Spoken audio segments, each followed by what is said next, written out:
आपला पुढचा जो घटक आहे तो आहे formation of words using given letters of the alphabet.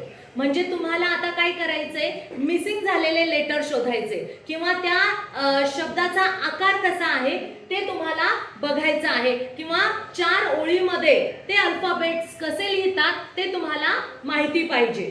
मग यावर आधारित कशा प्रकारचे प्रश्न असू शकतात बरं, लक्ष द्या. तर पहिला प्रश्न कसा आहे, choose the correct way. Correct way मी तुम्हाला अगोदर सांगितलेलं आहे की तुम्हाला काही कीवर्ड शोधायचे, त्या शब्दाचा अर्थ समजून घ्यायचा आणि मग उत्तर काढण्याचा प्रयत्न करायचा आहे. Correct way of writing the letter. Writing the letter. मग जर ऑप्शन तुम्हाला दिसतायत त्या ऑप्शन वरून सुद्धा तुम्हाला उत्तर काढता आलं पाहिजे. मग काय विचारलं असू शकतं बरं प्रश्न नाही समजला तर ऑप्शन बघा. ऑप्शन मध्ये काय दिसतंय तुम्हाला, हा या ठिकाणी तुम्हाला यच दिसतोय, बरोबर लिहिलेला आहे का? यच असाच लिहितात का रे? नाही. तुम्हाला माहिती यच कसा लिहितात, 3 रेषेमध्ये हे अशा प्रकारे. म्हणजे हे ऑप्शन चुकलेलं वाटतं. जे वरच्या 3 अक्षरामध्ये असेल का रे? बघा, हा व्यवस्थित बघा. तुम्हाला जे कसं पाहिजे खालच्या ह्याच्यामध्ये अशा प्रकारे. म्हणजे हे पण चुकीचं आहे. यू बरोबर आहे 2च ओळीमध्ये, अगदी बरोबर. आणि झेड कुठे लिहितात, वरच्या 2 ओळीमध्ये का मध्ये? मधोमध या ठिकाणी झेड असा पाहिजे होता. म्हणजे आपलं हे ऑप्शन चुकीचं वाटतं. मग बरोबर कोणतं आहे? पर्याय क्रमांक 3. आपल्याला प्रश्न जरी नाही समजला तर आपण उत्तर कशावरून काढू शकतो?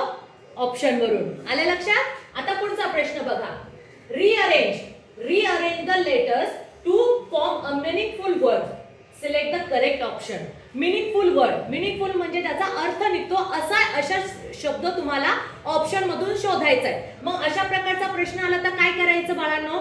घाबरून जायचं नाही, फक्त ऑप्शन बघायचे. ऑप्शन मध्ये ज्या शब्दाला तुम्हाला कुठेतरी ऐकल्यासारखं वाटतं ह्याचं स्पेलिंग बरोबर आहे. काय आहे? स्पेलिंग बरोबर आहे. मग तो ऑप्शन निवडायचा. मग आता बघा ANIMAN ॲनिमल. ओके बरं. ANIMAL animal. Okay. AMINAL aminal. Okay. NAMIAL namial. मग याच्यामध्ये कोणता शब्द तुम्हाला ओळखीचा वाटतो रे? ॲनिमल की ॲनिमल? ॲनिमल म्हणजे प्राणी. ॲनिमल म्हणजे प्राणी. म्हणजे तुम्हाला हा शब्द आणि या शब्दाचं स्पेलिंग बरोबर दिसत आहे म्हणून तुम्ही कुणाला निवडणार? पर्याय क्रमांक 2. या शब्दाचं स्पेलिंग करेक्ट आहे म्हणून. पुढचा प्रश्न बघा. Choose the correct option. आता तुम्हाला इथे त्यांनी काय सांगितलं? कॅटचा आकार जो आहे तो कशा प्रकारे 2 ओळीमध्ये लिहिला जातो तर तो असा. म्हणजे हा सी 2 रेषेमध्ये बसतो, हा ए 2च ओळीमध्ये बसतो आणि हा टी काय होतो? वरती जातो. टी काय होतो? वरती जातो. मग हा डॉग कसा लिहिणार रे?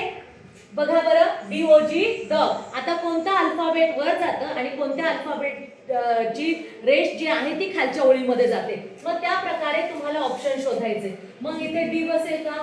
इथे कोणता शब्द ओ चं वरती जातं का? नाही. ओ हा 2 रेषेतच बसतो आणि हा जी चा खाली जातो, वरती नाही जात. मग आता पुन्हा दुसरं ऑप्शन बघायचं. बी वरती गेला, ओ बरोबर 2 रेषेतच बसला आणि जी काय आहे तो खाली गेला. म्हणजे याचा आकार कसा झाला? अशा प्रकारे. तुम्हाला फक्त काय बघायचंय? आकार. तो जो अल्फाबेट आहे त्या आकारामध्ये बसतो का? बरोबर बसतो का? म्हणून आपलं ऑप्शन किती नंबरचं येणार? 2 नंबरचं ऑप्शन येणार. हा प्रश्न अशा प्रकारे सोडवला जातो. आता पुढचा प्रश्न काय बघा. Select the group of letters to form the name of fruit.